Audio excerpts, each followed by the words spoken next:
Hi hello welcome back again.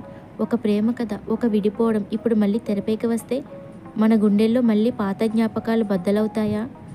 ఏ మాయ చేసావే రిలీజ్తో reunion జరిగిందా, లేక fake హైప్తో మనమంతా చిక్కుకున్నామా? ఏ మాయ చేసావే ట్రైలర్ రిలీజ్ అయింది. 15 ఏళ్ల క్రితం మన గుండెల్లోకి దూసుకెళ్లిన ప్రేమ కథ మళ్ళీ థియేటర్లోకి రాబోతుంది. ఇప్పుడు సోషల్ మీడియాలో ట్రెండ్ అవుతున్న ఒకే ఒక ప్రశ్న ఏమిటి అంటే, సమంత నాగచైతన్య కలిసి ఈ మూవీని ప్రమోట్ చేస్తారా? కానీ సమంత క్లారిటీ ఇచ్చేశారు, నేను ప్రమోషన్స్ లో భాగం కాదు అని. ఏ మాయ చేసావైతో మొదలైన వీళ్ళ పరిచయం కొద్ది కాలంలోనే ముదిరిన ప్రేమగా మారింది. వాళ్ళ ప్రేమను అభిమానులు గుండెల్లో పెట్టుకున్నారు. వెడ్డింగ్ ఫొటోస్ వైరల్ అయ్యాయి.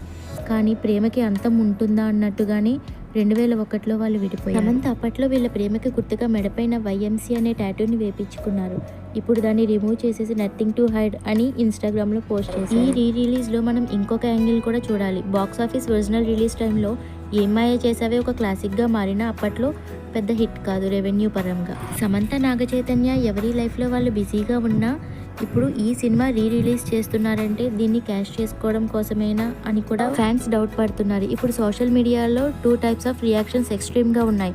ఒకవైపు ఫ్యాన్స్ వాళ్ళిద్దరూ కలిసి ప్రమోషన్స్కి వస్తారా అని ఎక్సైట్మెంట్తో ఉన్నారు. మరొక వైపు కొంతమంది మాత్రం ఇది పక్కా ప్రమోషనల్ స్టంట్ అని అంటున్నారు. అయితే ఇదంతా ఫ్యాన్స్ మేడ్ హైపా, లేక పక్కా ప్లాన్ చేసిన స్ట్రాటజీనా? ఈ రిలీజ్ వెనుక ఒక క్లాస్ మూవీ ఉన్న ఒక మాస్ ఎమోషన్ కూడా ఉంది. కానీ అసలైన ప్రశ్న ఏమిటి అంటే, నాగచైతన్య సమంత ఇద్దరూ కలిసి ప్రమోషన్స్కి వస్తారా అన్నదే.